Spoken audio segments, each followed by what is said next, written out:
नमस्कार मु लक्ष्मी नृत्य स्थित 14 नंबर गली स्थित थिबा श्री विवेकानंद विद्या मंदिर दिभा अधिवेशन आचार्य। आज आम पढ़ा द्वितीय श्रेणी पारिपार्श्विक शिक्षा।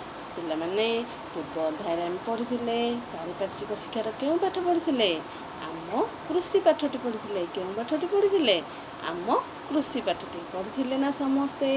पूर्व अध्याय आम कृषि पाठ क्यों क्यों विषय पढ़ी धान चाष और आलू चाष विषय। ताहा पूर्व मते कहले देखी चाष क्यों केते प्रकार। हाँ पिला माने चाष होची दुई प्रकार। गोटे होची रबी चाष अन्यटे होची खरीफ चाष।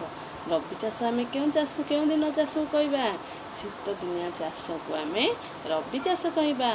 आउ खरीफ चाष आम क्यों दिन चाष कहवा वर्षा दिनिया चाष को आम खरीफ चाष कहवा। जानिले ताहले धान चाष क्यों दिन हुए वर्षा दिने। धान नलिता आखु ए सब चाष आमर वर्षा दिने होता है। सेहीपरि आलू चाष सहित आम मैंने आउ कौन कौन चाष करुछे आलू चाष सहित आम मैंने कौन करछे मूला और सोरष से आलू चाष सहित आम उत्पादन करछे। आम एति विषय पढ़ी। आज आम पढ़ा आखु चाष। पिला माने समस्त को आखु खाइबा इच्छा लगे ना।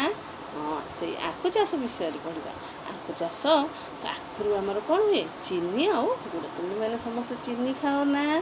चीनी और गुड़ कहीं तैयारी होता है आखुरु तैयारी होता है। कहीं आखुरु तैयारी होता है। यह एक लाभजनक फसल। ये जो चीनी गुड़ ये जो आखु चाष गोटे हूँ लाभजनक। आखु चाष कले बहुत लाभ होता है। एणु चाषी माने धान नलिता सहित आखु चाष करते। जो वर्षा दिने धान नलिता सहित चाषी माने कौन करते आखु चाष करते। आखु रस देह पाई बहुत भल। आम आखु रस पीऊचे ना से आखु रस आम देह पाई बहुत भल होता है।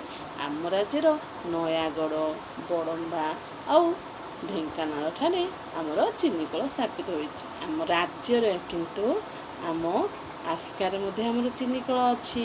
आस्कार आमर कौन अच्छे आम गंजाम जिलार आस्का ठारे चीनीकल अच्छी। जानिछ से आखु चाष आम राज्यर कौन ठारे अच्छी नयागढ़ बड़म्बा और ढेंकानाल ठारे आमर चीनीकल अच्छी। जानिले आखु चाष विषय पढ़िले। आखु चाषटा ताहले धान नलिता और आखु क्यों दिने चाष हुए वर्षा दिने चाष होता है। आखु चाष बुझल। आखुरु कौन कौन तैयारी हुए आखुरु चीनी और गुड़ तैयारी हुए। कौन तैयारी होता है आखुरु चीनी और गुड़ तैयारी हुए। एपड़े आखु रस आम देह पाई कौन हितकर ना अहितकर। हाँ आखु रस होची आम देह पाई हितकर। जानिल आज आखु चाष।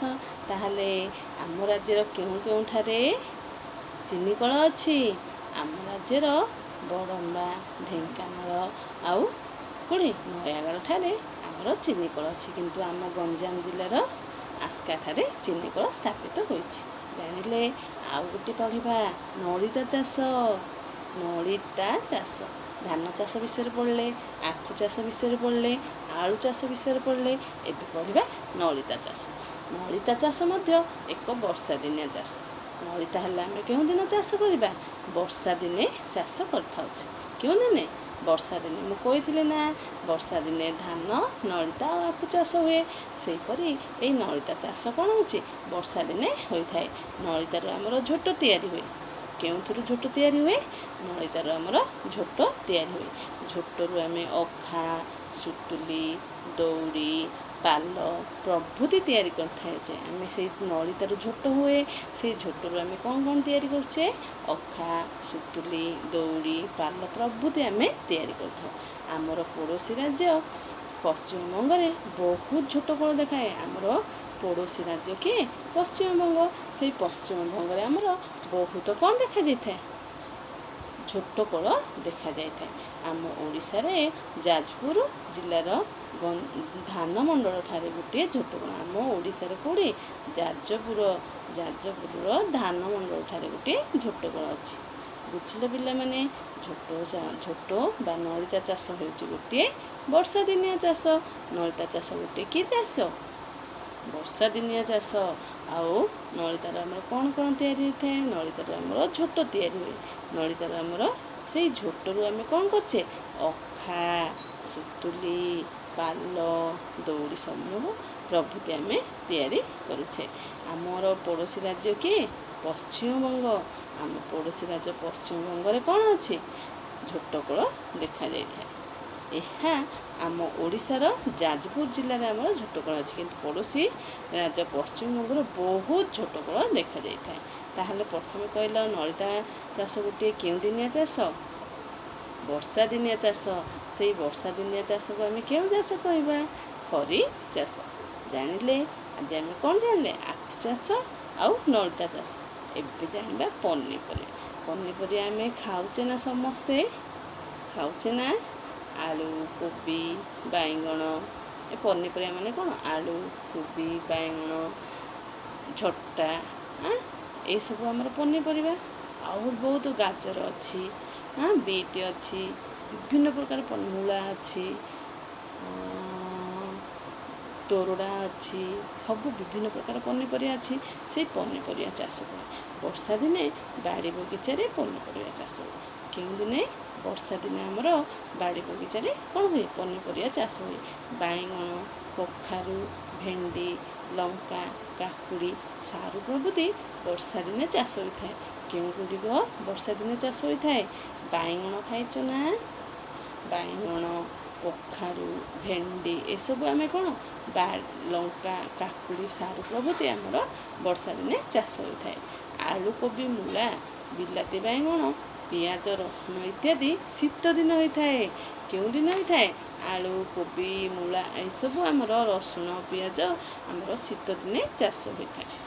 ଆଜିକାଲି ତଟକା ପନିପରିବା ଖାଇବା ପାଇଁ ଲୋକମାନେ ଭଲ ପାଆନ୍ତି। ଆମେ ତଟକା ପନିପରିବା ଖାଇବାକୁ ଭଲ ପାଉଛେ ନା ନାହିଁ? ଆମେ ତଟକା ପନିପରିବା ଖାଇବାକୁ ଭଲ ପାଏ। ସେଥିପାଇଁ ପନିପରିବାକୁ ତଟକା ଓ ସତେଜ ରଖିବା ପାଇଁ ଆଜିକାଲି ଫ୍ରିଜ୍ର ବ୍ୟବହାର କରାଯାଉଛି। ଆମେ ଯଦି ପନିପରିବାକୁ ତଟକା ରଖିବାକୁ ଚାହିଁବା, ସତେଜ ରଖିବା ପାଇବା ପାଇଁ ଆମେ କ'ଣ ଘରେ ଆମ ସମସ୍ତଙ୍କ ଫ୍ରିଜ୍ ଅଛି ନା? ସେଇ ଫ୍ରିଜ୍ର ବ୍ୟବହାର କରାଯାଏ। ଜାଣିପାରିଲ? ଆଜି ଆମେ କ'ଣ ବିଷୟରେ ପଢ଼ିଲେ? ଆଖୁ ଚାଷ ପଢ଼ିଲେ, ନଳିତା ଚାଷ ପଢ଼ିଲେ, ଆଉ ପନିପରିବା ଚାଷ ପଢ଼ିଲେ। ପୁଣିଥରେ ପନିପରିବା ଚାଷର ମନେ ପକାଇ ଦେଉଛି। ପନିପରିବା ବର୍ଷା ଦିନେ ଆମ ବାଡ଼ିକେ ନେଇ କ'ଣ ହୁଏ? ବାଡ଼ି ବଗିଚାରେ ପନିପରିବା ଚାଷ ହୁଏ। କ'ଣ ଚାଷ ହୁଏ? ବାଇଗଣ, କଖାରୁ, ଲଙ୍କା, ଭେଣ୍ଡି ପ୍ରଭୃତି, ସାରୁ ପ୍ରଭୃତି ଆମେ କ'ଣ? ବାଡ଼ିକାନି ଚାଷ ହୁଏ। କିନ୍ତୁ ଆଳୁ, କୋବି, ମୂଳା, ବିଲାତି ବାଇଗଣ, ପିଆଜ, ରସୁଣ ଏସବୁ ଶୀତ ଦିନେ ଚାଷ ହୋଇଥାଏ। ଜାଣିଲ? ଆଉ ଆଜିକାଲି ସମସ୍ତେ ଆମେ ତଟକା ପନିପରିବା ଖାଇବାକୁ ଇଚ୍ଛା କରିବା। ସେଇ ତଟକା ପନିପରିବା ଖାଇବା ପାଇଁ ଆମେ ଘରେ କ'ଣ? ଫ୍ରିଜ୍ ରଖିଥାଉ। ଫ୍ରିଜ୍ ଦ୍ୱାରା ଆମର ପନିପରିବା ସତେଜ ତଟକା ହୋଇ ରହିଥାଏ। ଆଜି ଆମେ କ୍ଲାସ୍ଟିକୁ ଏଇଠି ଶେଷ କରିବା। ରଖିବା।